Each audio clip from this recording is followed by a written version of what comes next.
So Sadhguru, shall we go into the Dhyana Lingam? Yeah? Thank you.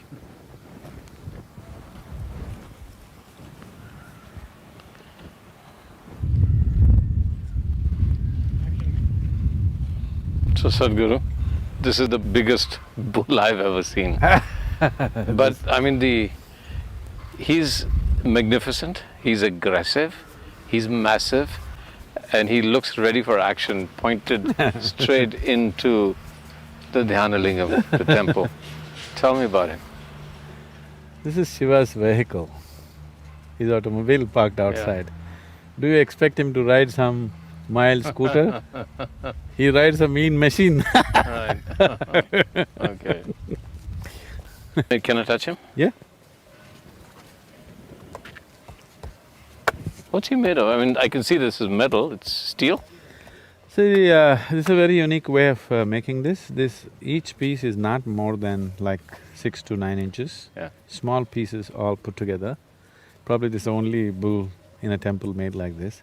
And inside it's filled with sesame seed, turmeric, vibhuti, the sacred ash, and certain types of oils, and some sand, some certain type of soils inside.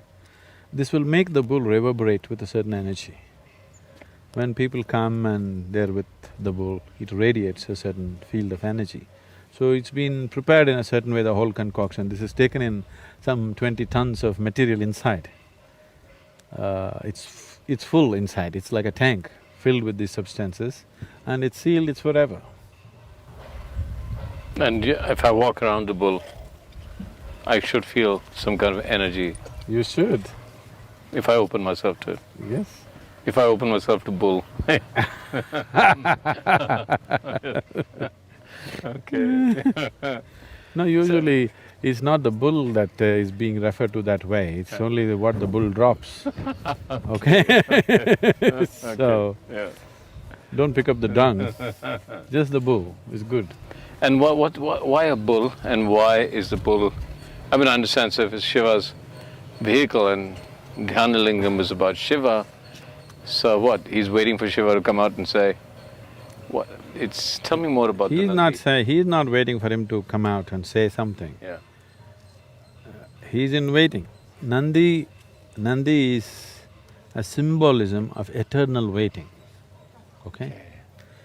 Because waiting is considered as the greatest virtue in this culture. One who knows how to simply sit and wait is naturally meditative. He is not expecting Shiva will come out tomorrow, but he will wait forever. So that quality is the essence of receptivity. So Nandi is Shiva's closest accomplice because he is the essence of receptivity. So before you go into the temple, you must have the quality of the Nandi, that you simply sit. You're not trying to go to heaven, you're not trying to get this or that, you go inside and simply sit. So just sitting here, he's telling you, when you go into the temple, don't do your fanciful things, don't ask for this, that nonsense, just go and sit like me. So that's the message he's giving you. And waiting and anticipation are two different things, I assume. He's not waiting in anticipation of anything, that's waiting. what I'm saying, just waiting. Yeah. He's not anticipating anything, he's not expecting anything, he's just waiting. That's meditation, just sitting. Okay. So that's his message for you. Simply go inside and sit, alert, Yeah. not sleepy, alert and that's- sitting. Yeah. So you're saying, Sadhguru, that the bull is sitting in what we would call meditation? See, people have always misunderstood meditation means some kind of an activity. No, it's a quality. So the fundamental difference, why? Because this is a meditative temple, this is not a temple of prayer. Prayer means you're trying to talk to God. You're trying to tell Him your woes, your expectations, your whatever else. Meditation means you're willing to listen to God. You're just willing to listen to the existence, to the ultimate nature of creation. You have nothing to say, you simply listen. That is the quality of Nandi, he just sits. Alert, this is very important. He is alert, he is not sleepy, he is not sitting in a passive way. He is sitting very active, no expectation, no anticipation, no looking forward to anything, but full alertness, full life, at just sitting. That's Jeez. meditation. Active and not passive, meditation, not expectation, nothing, just waiting Yes, and… just waiting, not for anything in particular. Whatever being is aware. reality, if you just wait without doing your own thing, then existence will do its thing. Yeah. So meditation essentially means you are not doing your own thing. The individual person is not doing his own thing, he's just there. So once you're simply there, the larger dimension of the existence, which is always in action, you become aware of it. And part of it? And of course, you're anyway a part of it, you become Yeah. aware that you're a part of it. Okay. Even now you're a part of it. But becoming aware that I'm a part of it is meditativeness. So Nandi is the symbolism of that, he just sits. Sitting here reminding everybody, you must sit like me. So does Nandi have a female form or is male and female both? No. He's one of the Ganas, so he doesn't belong to male-female category. He's beyond that. Yes. So can we go inside the Dhyana Lingam? Yeah.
So Sadhguru, look, when we went to the Dhyana Lingam, here's what I've noticed, both at the course that I did with you, there was, and the Dhyana Lingam, the more people see you, even from a distance, there's a sudden outpouring of love, complete outpouring of love. So let's talk about love. This is one kind of a love. What happens? Is there something, is it a release? That could be one thing, with the CU and their own stresses and emotional release. On the other hand, is there some kind of energy that you're transmitting to them? Is that energy possible only in a loving relationship, even between you and the people or between people themselves? What is that energy called love? And then let's relate it to man and woman, because that's the love most of us know. Love or hate, whichever you like it. But let's talk about love, or the energy that is love. There is no such thing as an energy that is love. Life is a certain energy. You are a certain life energy. The many parts of this life energy is finding expression as thought, as body, physical action, emotion, and there are other dimensions, of course, energy action. If you can perform only physical activity in your life, the span and the scope of that activity is very limited. Because you empower your physical activity with your mental activity, depending upon the keenness and the intensity of your mental activity, your physical activity takes on a different level of… as if it moves into a different dimension because the mental activity. If you make a movie, if it's all physical, it's one way. There is a certain intellect involved in it, it's another way. There's a certain emotion involved in it, it's another way, isn't it so? So that's so with life also. So, these are different levels of intensity. Physical is at one level of intensity, intellectual is another level of intensity, emotion is a different level of intensity. Generally, people are looking down upon emotion as something less than intellect, which is a very wrong thing they're doing. Which I think slowly people are realizing they're talking about emotional intelligence now.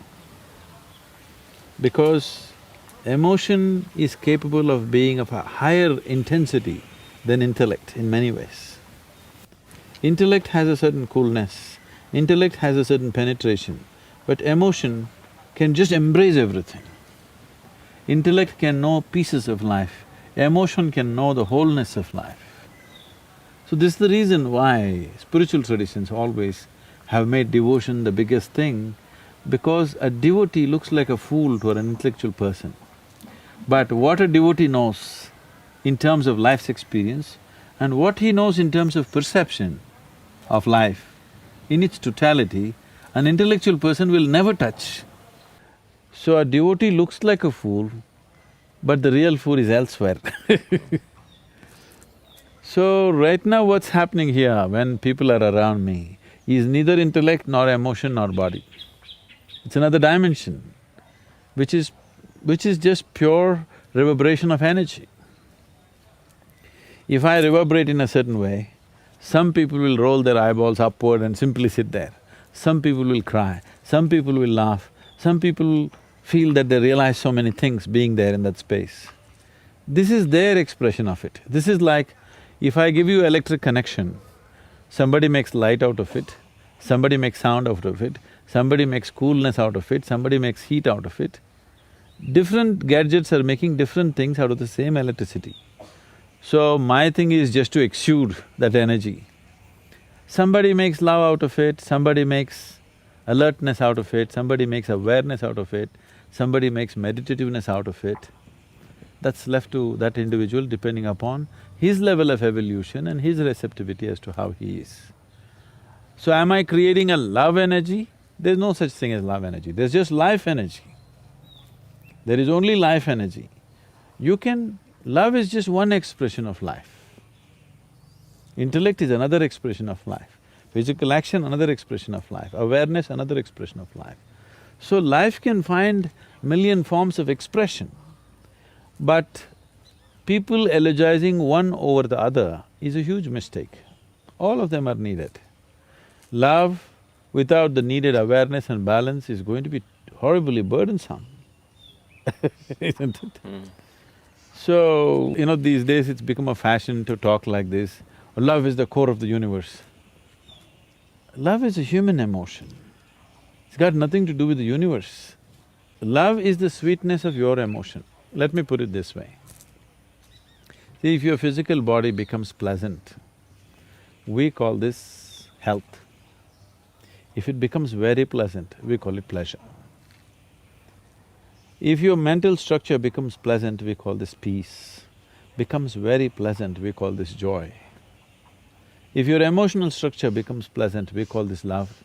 If it becomes very pleasant, we call it compassion or devotion. If your very energy becomes very pleasant, we call this bliss. If it becomes extremely pleasant, we call it ecstasy. This is all that's happening. So when I walk in, there are certain people who become ecstatic, there are some people who become loving, there are certain people who become aware and meditative, but it's their doing. It's their gadgetry is like that. All I am doing is exuding life energy with utmost intensity. In the space that you're in now, when you're with people, is it exuding out unintentionally now, it's just exuding out, or do you give… Unintentionally, a certain amount of it is happening unintentionally because of the nature of who you are. But when you're in certain situations, it's intentional.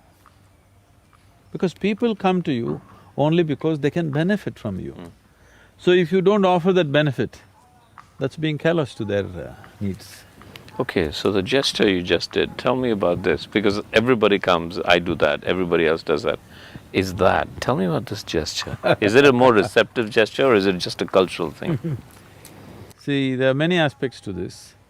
One thing is, neurologically, today we know that there are lots of nerve endings in your palms. Actually, your hands are speaking more than your tongue and your voice, actually. So there's a whole science of mudras in yoga. Just by holding your hand in different ways, you can make the whole system function in different ways. I think we have done the experiment with you, holding it this way, holding it that way. It makes… You have already seen people sitting like this, these kind of mudras, those kind of mudras, because hand can do wonderful things to the system. So this is a certain mudra, you can say. This is known as namaste or namaskar. It is a certain mudra. The moment you place your hands together like this, your dualities are sort of… your likes and dislikes, your dualities, your cravings and aversions, all these things are leveled out. There is a certain oneness to your expression of who you are. When you do this, the energies are in a certain level of… it doesn't function diversely, it functions as one. That's one aspect. And the reason why you're doing this is, when you see a person, this is the greeting in India, is… see, if I look at your body, I may like you, I may dislike you. If I look at your mind, again I may like you, dislike you. If I look at your emotional structure, I may like you or dislike you. So when I meet a person, I do not want to get entangled with these likes and dislikes. I do not want to get entangled with that being. The only intention of meeting a human being is either you can enhance his life or he can enhance your life. Or both of us are enhancing each other's life. Otherwise the people need not meet. It's better they're alone, isn't it? Yes. In some way you can enhance another human being's life, or you benefit another human being's… from another human being's life, it's worth meeting. Otherwise, it's better people are by themselves, they don't have to meet. And that's how the spiritual structures are. You're an ascetic, you don't want to meet anybody because you're into certain kind of things yourself. If you feel you can benefit by being with somebody, or they can benefit by being with you, you allow this. Otherwise, don't bother. You are not in compulsive need of company. Only those people who feel terribly alone or lonely when they're alone, they are in a compulsive need of company. So if you're feeling lonely when you're alone, it means you're in bad company, isn't it? Yeah. If you don't enjoy the company of this person, obviously you're in bad company. So you're looking for a better company. Sadhguru, in terms of the love that we know most and most talked about, and many books are written about it, and the largest discussed thing in this world is relationships. So let's just take one relationship that is causing more angst than anything else, is a man-woman love. Tell me about the nature of that, and why does it cause that much angst? And is there a potential spiritual dimension to the nature of a man-woman love? We've talked about feminine, masculine, male, female. Is there something we can find in a marriage that takes it beyond the stresses and strains of an everyday practical marriage? See, there is no such thing as man-dog love, man-woman love, man-mother love, man-son love, man-daughter love. There is no such thing. Love is just a certain sweetness of emotion. How you're arriving at it is the only question, isn't it? The method. Yeah. Now, we were looking at this, we do this because when you see a person, if you see body, mind, emotion, this, that, you tend to like, dislike, get entangled, all these things.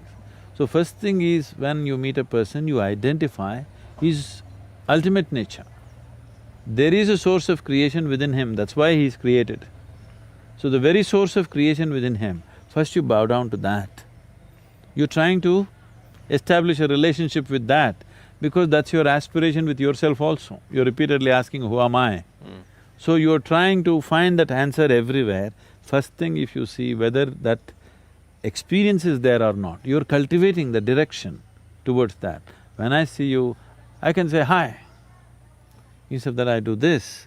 Because first thing is, you refer to the source of creation in the person. then maybe we'll interact on different levels. If we like the intellect of the person, we talk to that. If we like the emotion of the person, we hug them. If if it's physical, it goes in a different direction, whatever. So the man-woman thing is a compulsive love affair. Nature is pushing you towards each other because nature is interested in only one thing, to perpetuating herself. If it somehow doesn't put a man-woman together, you and me wouldn't be here. So whether they love each other or not, that's not the question, they have to come together somehow, otherwise you and me wouldn't be born. So this is a compulsive need. This need is throwing people together to experience some sense of oneness. This is one love affair chemically supported by nature. Okay. All the other love affairs are not chemically supported by nature, it is just yours. But this is one love affair which is chemically supported by nature. For most of these love affairs, unfortunately, once the chemistry runs out, they wonder why the hell are they together.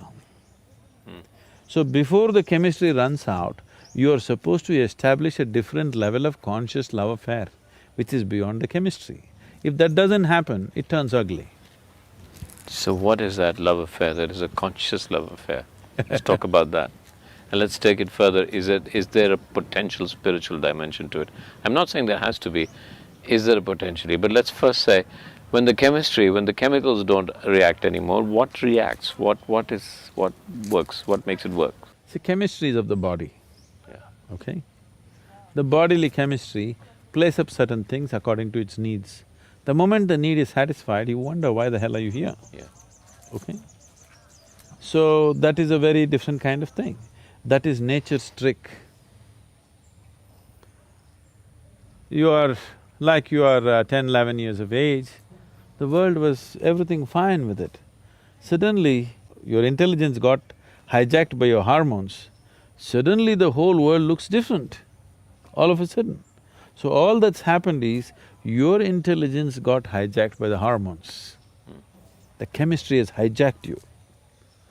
Very, very few individuals have the necessary awareness to look beyond that at life. Everybody else get flooded by this process. By the time they recover, usually it's too late. Not necessarily. So is it something wrong or right? There's nothing wrong or right, it's just limited, that's all. Is being limited a crime? No. But the nature of the human being is such, he suffers limitations. He doesn't like it. So what you're referring to as love is basically the sweetness of your emotion. You sit here, you could feel love about somebody who is not even here. So it's got nothing to do with anybody. It is just the sweetness of your emotion. Now is your love affair, your ability to love, is it on self-start or is it on push-start? Do you have to push around to be loving or can you be just loving by yourself? That's a question. If you look at this carefully, naturally your innermost longing is to be free of every human being on the planet, to free of everything, so that you can be just the way you want to be. But right now, socially, we have attached ourselves to all these things because we think that's the only way it works. That is the way it has worked for a lot of people, because a lot of people are only have to be pushed, only then something happens to them. It is a rudimentary technology. If your car has to be pushed every day, today we consider it a rudimentary technology, isn't it? Maybe 50, 60 years ago, a push-start car was quite okay, as long as it starts, it was okay. But not anymore. So, once a human being becomes more and more aware of his own nature, he understands to experience love, to experience blissfulness, to experience ecstasy, even to experience orgasmic ways of life, you don't need anybody actually. If you just sit here, you can make it happen within yourself. Because after all, it's your body, it's your mind, it's your emotion, it's your chemistry, and you are the one who is creating all the experiences of your life. Because people are not conscious of this, that you are the maker of your life, You are the one who is doing your life the way you want it. Most people still believe that their experiences are being shaped by people and situations around them, but that's not true. Human experiences are 100% self-created, 100%. So if it's self-created, right now if you sit here, would you choose to maintain sweetness of your mind, sweetness of your body, sweetness of your emotion, sweetness of your energy, or would you like something bitter? Yeah, I'd prefer sweetness. Sweetness. So you would naturally be loving. It doesn't take anybody. So a relationship, when you see a man and a woman, you're talking about a relationship. Because there are other aspects to it. There may be a social angle to it, there may be a physical angle to it, there may be a psychological angle to it, there may be an economic angle to it. The variety of other things to fulfill in a relationship. We form relationships with variety of people in our lives. You have business relationships, you have personal relationships, you have professional relationships. So, relationships we form basically to fulfill different types of needs or to fulfill somebody else's needs, whichever way it is. That is a relationship. But what you refer to as love is just the sweetness of your emotion. You can use another person to stimulate that within you, or you can be on self-start mechanism. But it's possible for two people together, if they've been together beyond the chemistry, or the chemical or the hormones, to be to be starters for each other and continue that relationship. I mean, do you see value in that? Do you see value in people staying together for so long?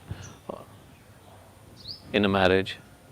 Beyond duty, beyond say, okay, we have children, we have to do it together, or society expects us to. There is a certain beauty for two human beings to weave their lives as one. There is a certain sense of… See, if you have to really be with somebody, you have to give up a part of yourself in some way. So the English expression falling in love is very significant. You can only fall into it. You can't stand in it, you can't climb in it, you have to fall into it. Falling means some part of you has to go to accommodate another, which is a good thing for a human being to do, that he doesn't think too much of himself. One who thinks too much of himself cannot be in a love affair. Somewhere you have to surrender a part of yourself to be in a love affair. In that sense, it's a very beautiful thing. But in this weaving, as you called it, is it possible for you to be with another person that becomes, and I'm just guessing here, that becomes the conduit towards your own self-realization? Is that a possibility? Could that be a basis of relationship? It is definitely a possibility, but it's a risky possibility. Okay, I understand that, right. You may just get entangled and lost in so many complexities of a relationship rather than finding the ultimate nature. I'm not saying it's not possible, it's very much possible. So that is why in India, when we got people married, we tied what's called as a Mangal Sutra. Today it's just a thread, a ritualistic thread. But that's not how it originally started. There is a way of taking a strand of energy from you and your partner and tying it up in a certain way, so that beyond your logic, beyond your understanding, beyond your psychological, emotional and physical needs, somewhere deep inside two beings are tied together, two lives are tied together. So, a lot of people cannot understand how these two people are together, because nothing seems to be common in them, but still they're like one, because on another level they're tied up. This can happen because of the physical proximity and the intimacy of the whole relationship, but even before you start it, we have a whole technology as to how to tie up two lives together. So we always said that this is a lifelong thing, you cannot break it. If you break it, you have to tear two lives apart. Because it was not just an arrangement, it was a kind of a union. If you listen to all the mantras chanted in the weddings, they're always talking about this, how these two beings are being welded together, okay? So anyway, you come from Bollywood, and there was a time 30 years ago, 25 years ago, every song was talking Janam, Janam, Janam. Now they're talking expiry date. Okay. So the whole context of relationships have changed, which I feel is sad, because the profoundness of being with another being has been lost in this.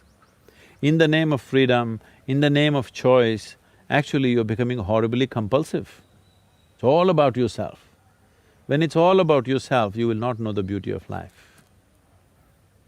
So these marriages which were done in a certain way was never about you, it was always about the other person. Both the people, if they think like this, it's about the other person, it's a beautiful place to be.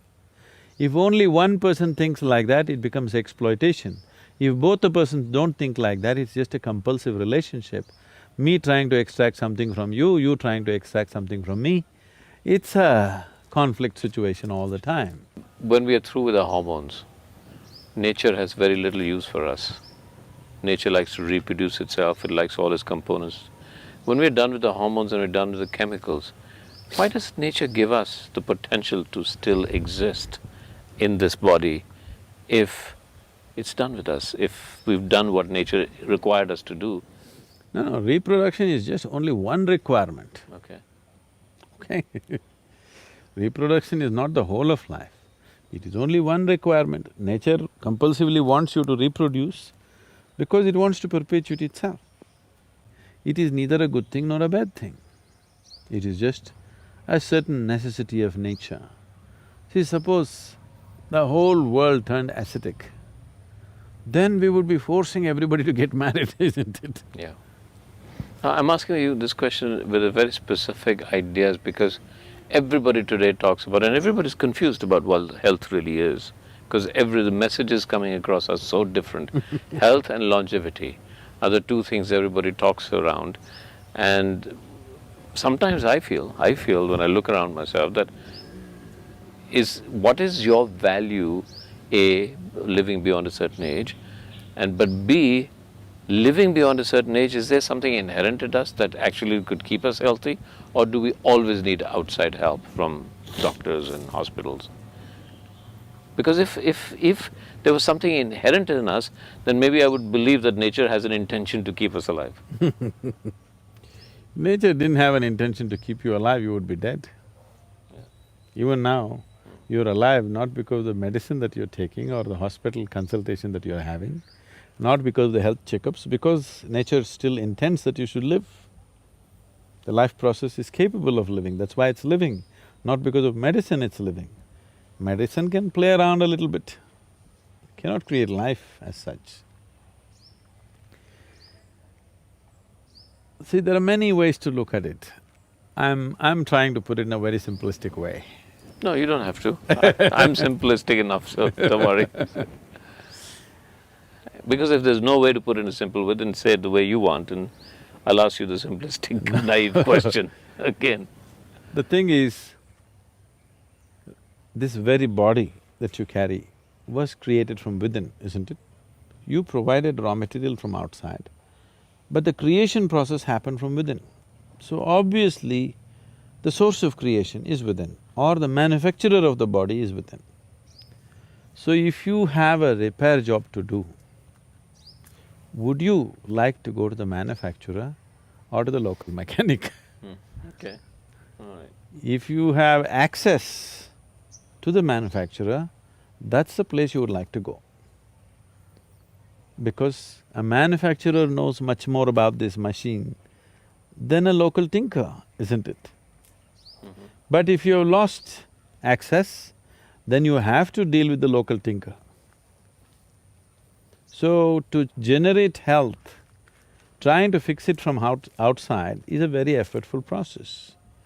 If you keep access to the innermost core, health will be a natural phenomena, it's not something that you have to manage. It's not at all something that you have to manage from outside, it's a very wrong perception. So the idea of spirituality being the staying in touch with your inner self and your relationship to all of existence naturally promotes health without you having to think about it. Is that true? See, today it is scientific knowledge, common medical knowledge, that every cell in the body is programmed for health. Okay. Naturally, it is programmed for health. If it is programmed for health, Why would it work against you? See, if you get an infection means it's kind of an invasion from external organisms. They need to be dealt with. It's a war situation. You need to do some chemical war on them and kill them and do whatever you have to do to recover from that situation. That's a different thing. But more than 70% of the ailments on this planet are chronic. That means they're self-created. They're created within your own body by your own system. Why would this system, which has an immense desire to exist and survive, would create ailment or something against itself? Somewhere some fundamentals have gone off, isn't it? So if you keep in touch with the innermost core, which is the source of creation, which is the manufacturer of the body, which is the maker of this body, health is not even something that you have to think of. Too much… what I see is, especially as societies get affluent, health is I don't know, the way they're talking about health in the Western societies, it's like a full-time occupation. Day in and day out, from morning to evening, they're only talking about their health. This is the major conversation everywhere, isn't it? And young, 25-year-olds, 26-year-olds Yes. are talking about, in a competitive way, I'm healthier than everybody else. Health is not something that you need to discuss or talk or aspire for. If you keep the system in a certain way, health, it exudes by its own nature. Would you describe that way as a meditative way? I would like to, but I would avoid the word meditation because it's so badly abused word. If I say meditation, everybody has their own ideas of what is meditation. So I would say,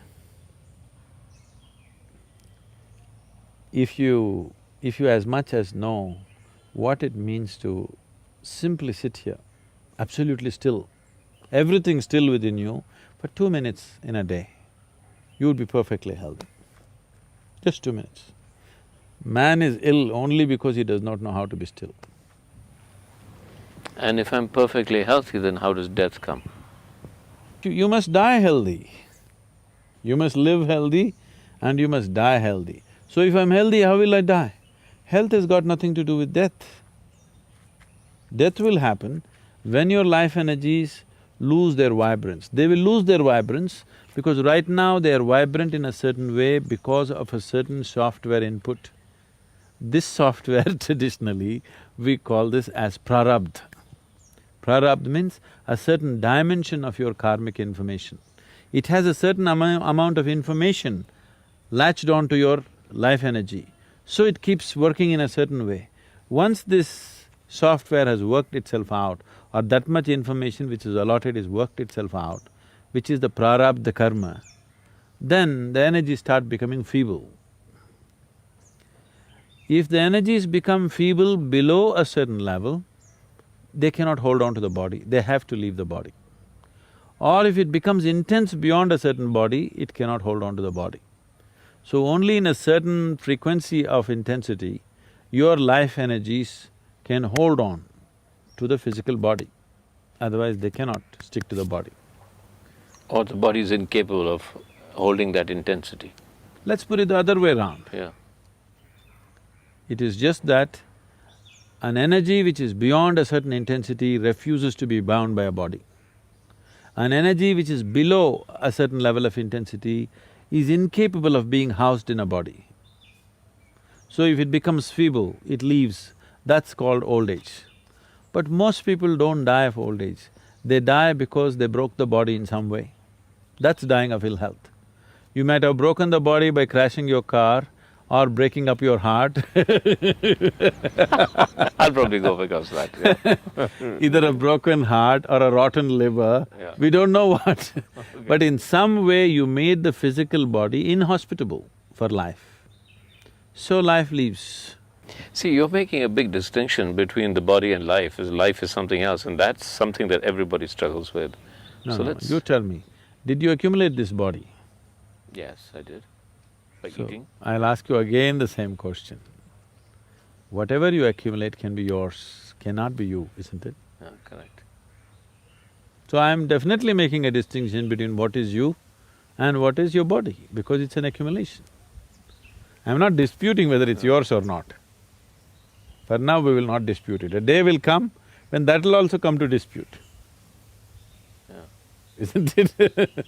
So now that you mention it, let me ask you another question, because I travel a lot in the West and I have no answer, and I find it a silly question, so I'm going to ask you a silly question. What happens to that energy once the body is gone? Is there individuality after the end of the body? Do I exist as I? Do I have a soul? Is there reincarnation? Or is it just my ego that is saying, actually, even when I let my body go, there is an I that still exists, but if that I then forms part of the larger universe, then it has no identity. It's a question, and I can't answer it to people, so would you answer it for me so I can tell people that I'm quite wise now? I know what you'll do with this.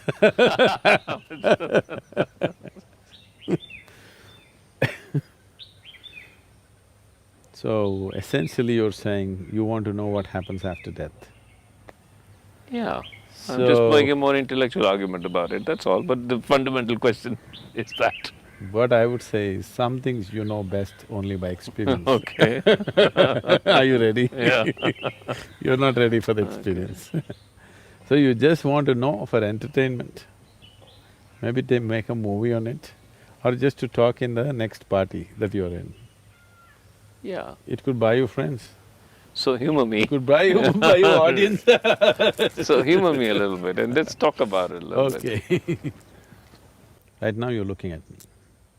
If you close your eyes, you cannot see me. But you are still there, isn't it? So right now, is it you who is looking at me? Or is it your eyes which are looking at me? So it's you who is looking at me. Yeah. Through the window of your eyes, you're Yes. looking at me. Yes. If you close the window, Yeah. do you still exist? I still exist. So, you are clearly saying you are much more than the body, isn't it? Right. But maybe that's my memory of you, of what I saw. No, not what you… whether you see my image or not, that's not the point. Hmm. But you are there, isn't it? I'm there, yes. So you are clearly saying, I am much more than the body. Yes. And you also know very clearly that this body you slowly accumulated. Yes. Or in other words, what you call as my body is just a bit of loan that you have taken from Mother Earth, just a piece of the planet. She's pretty generous. No, it's very generous. Yeah. She's pretty generous with the loan. But when the time comes, she wants to collect it atom by atom. So what is being perceived as death right now is people who don't want to repay the loan, these are all people who don't want to repay the loan. All right. Most Okay. Like the most transaction analysis of that. Most people who have taken loan, unless there is a law to compel them, they wouldn't want to pay back the loan. Right. It's a general social tendency in the world. Okay. So, you've taken a loan from the planet, you don't want to pay back.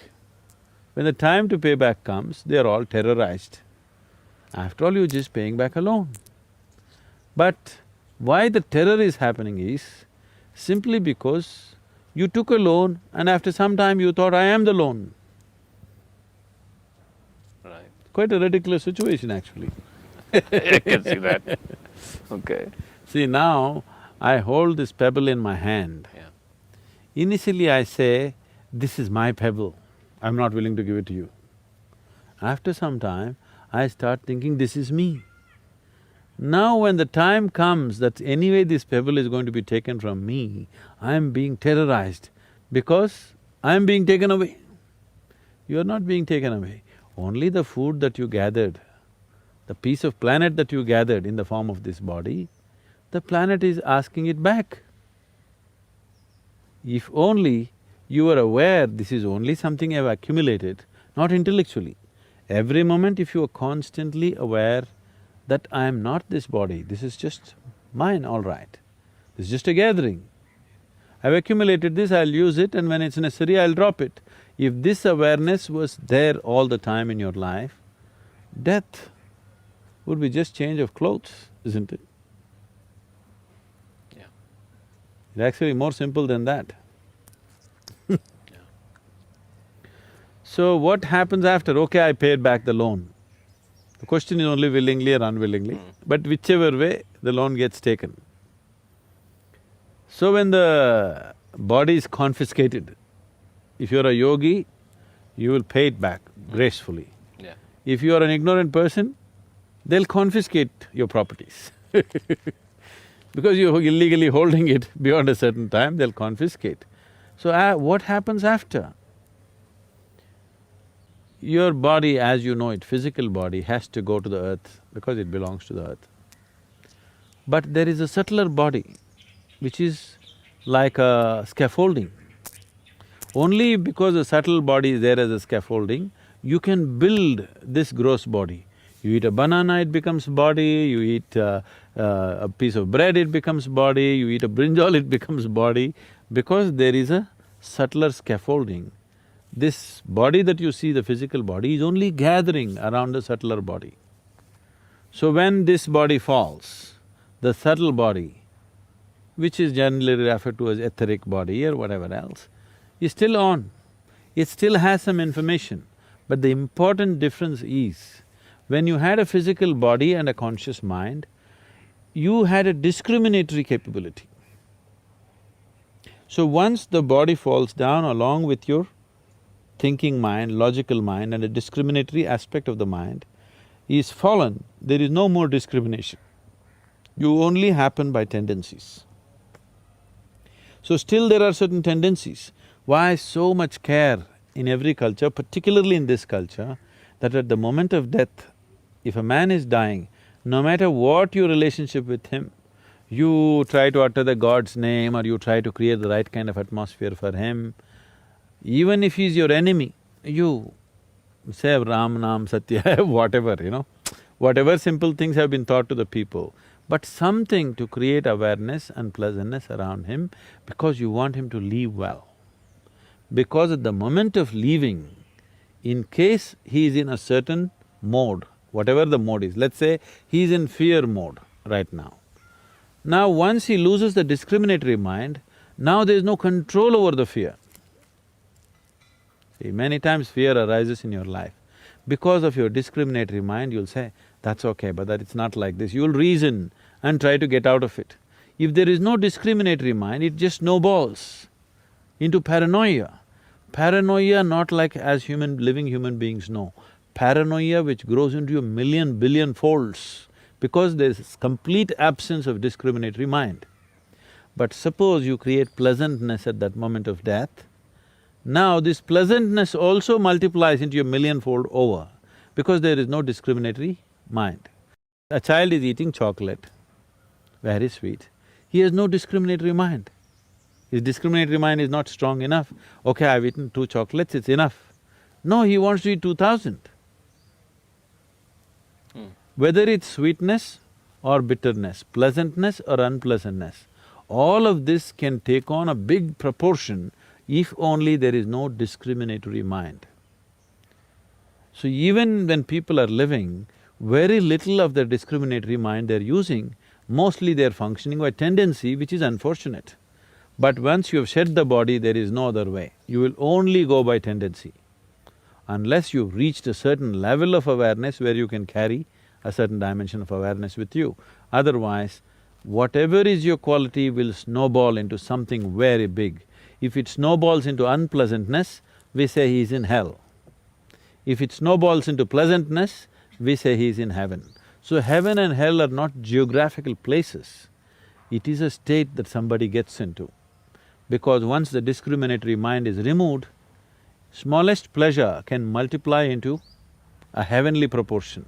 Smallest unpleasantness can multiply into a hell-like situation because the discriminatory mind is absent. And then reincarnation. You want to come back now? So if there is substantial amount of information still stored, which is the karma, the karmic substance is still strong, then once, suppose you left out of feebleness of energy, that is you became old, energies became feeble and it rested for some time. So this kind of life energy just rests for some time without too much activity. But suppose the energies did not become feeble, but you broke the body by accident or suicide, or somebody shot you in the head, or somebody broke your heart, whichever way you broke the body and you left, energies were still intense. Now, this will take a long time for it to become feeble without the body and the mind. If you had a regular body and the discriminatory mind, let us say you would have worked out your karma in the next 10 years and made the energies feeble.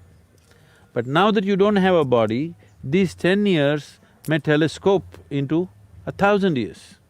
So this is the reason always they told you should never die of suicide, you never should be murdered, accidental death is bad, because now your limbo situation is long, very, very long, because you have no discriminatory mind, we don't know which way you will roll, and the chances of finding another womb are very little because you're in a certain level of intensity you cannot find. So unless you come to the right level of intensity, you are not suitable to take on a new body. So if you died of old age, energies became feeble, everything is fine with your body, you went to bed and you never woke up. Such a person may get back into another womb within 48 hours. But a person who died by breaking his body, either by accident or otherwise, this person may take we don't know how long, depending upon what level of intensity and how much of the information is still there, unworked out. We are going into areas which needs much more elaboration if it needs to be properly understood. Speaking just like this is not good. That's why we always joke about it and skip, we never talk about it because it will lead to all kinds of imaginations. Yeah. Unhealthy imagination. Lead me to believe in spirits and ghosts. Yes. Yes, okay. Which is not needed. Not needed. Because then people every dark corner they see, they'll start seeing things. Yeah. And you can make horror movies and make money because a lot of people have wild imagination anyway. Or tendencies. No, they're all existing by tendencies, not by that is the whole difference. When we talk spirituality, we're essentially talking about moving from compulsiveness to consciousness. Functioning through tendencies to functioning through discriminatory process. That is the key from bondage to freedom. Okay. I understand why we need to change this topic, because it can get very… it is much more complex than we are talking about now. Yes, it's too simplistic the way I'm putting it right now. Yeah.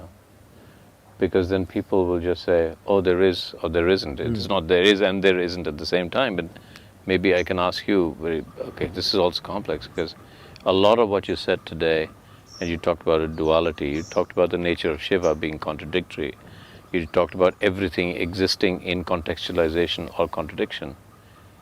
One little word on the nature of duality, the nature of our duality. The interview is the basis of duality, because there are two. There's a question, there's an answer. This is duality. But actually there isn't. Only if you look at it on the surface, this is true. If you look deep enough, there isn't two. But if there wasn't two, there would be no interview. There would be no football game, there would be no marriage, there would be no nothing, okay? So the oneness of the existence is the basis, but the play is always dual. There's nothing wrong with duality as long as you know it's just a play. So if I was to create a character in a film called Universe, the universe would say, I'm one, but if I have to play, I have to be two. Yes. But then essentially I'm one. Yes. But I don't exist till I play, and therefore I have to be two. Without one taking more power than the other, because otherwise I would never get back to be one. See, that's the whole problem. The human mind is dualistic. So if you say there is oneness and then there is dual, immediately the human mind says, so oneness is ultimate superior, duality is a fallen state. This is the whole Adam and Eve story, okay? This is a rudimentary logic which is splitting the world into two. Yeah. One last question, Sadhguru. And I will not say this interview ends because I will come back for more. Because there can't be an end to this There's interview. no end to No, this. there is no end. And one last question, because I know people will say, well, why didn't you ask him about stress? And I'll say, well, because I don't understand. I cannot define stress. There's a lot of things that, a lot of the questions people ask me, and they will know that since I've been interviewing you, they say, but I know that we get addicted to keywords. But is there, I mean, is there a definition that we can assign to the idea of stress? I must tell you this. When I first went to United States a few years ago, wherever I went, everybody was talking about stress management. I really couldn't understand this. Because in my understanding, we manage things which are precious to us. Okay? Okay. Our business, our family, our money, our wealth, our children, we manage all these things because these are all things precious to us. Why would anybody manage stress? I couldn't get this. When this word was thrown at me everywhere, stress management, I said, why manage stress? It took me a while to understand these people have concluded that stress is a part of their life. Stress is not a part of your life. Stress is just your inability to manage your own system. Stress is not because of the nature of your work. The Prime Minister is complaining of stress, the chaprasi also complaining of stress. In between, every other person saying his job is stressful and unemployed are stressful. They don't have anything to do, that also they're stressful. So you're suffering your job, if I get you fired, will you be joyful? No. No. So stress is not about your job, obviously, isn't it? It is just that you do not know how to manage your body, how to manage your mind, how to manage your emotions, your energy, your chemistry. You do not know how to manage anything. You are functioning by accident, so everything is stressful. You get into your car without a steering wheel. Or you get into your car, if you turn this way, it goes in the opposite direction. You will be stressful, isn't it? Yeah. So right now that's a kind of mechanism you're driving without understanding anything about it. Just by chance you're going blundering through life, you will be stressful. So stress is not because of the nature of the activity that you're performing, not because of life situations. Stress is simply because you do not know how to manage your own system. What is stressful for you, somebody is breezing through it, isn't it so? Correct. Stress is not situational. It is just an inability to manage the inner situation, not the outer situation. Essentially, the quality of our lives change and transform not because we change the content of our lives, only because we have changed the context of our life. Someone is living a beautiful life does not mean he's doing something different when he wakes up in the morning. He also goes to the toilet, he also brushes his teeth, he also does the same things. But somehow his life is magical and beautiful because of the context. This could have happened to people when they fall in love with somebody. They were doing the same thing, suddenly they're in love with someone, suddenly everything is different because the context of their life has changed. But then once they fall out of it, again the context of their life changes and it becomes miserable. Now changing the context is something which is voluntary, which is just something that you can do willfully. Changing the content may not be possible as you will. Because to change the content of your life, you need permission from the situations in which you exist, isn't it? Yeah. But to change the context of life, you don't need anybody's permission. It is not at all situational. So on a certain day, 3 men were working in one place. Another man came by and asked the first man, "What are you doing here?" This man looked up and said, "Can't you see I'm cutting stone? Are you blind?" This man moved on to the next man and asked, "What are you doing here?" That man looked up and said, something to fill my belly. I come here and do whatever they ask me to do, I just have to fill my belly, that's all. He went to the next man, the third man, and asked, "What are you doing here?" That man stood up in great joy and said, "I'm building a beautiful temple here." All of them are doing the same thing. but their experience of what they're doing is worlds apart. Every human being, every moment of his life could be doing whatever he's doing in any one of these three contexts, and that'll determine the quality of his life, not what he's actually doing. How simple an activity you're doing or how complex an activity you're doing doesn't change the quality of your life. With what context are you doing changes the quality of your life, isn't it? Completely. Okay, Sadhguru. I hope this is just the beginning, and I hope you give me the opportunity to come back with a lot more questions. Definitely. Thank you.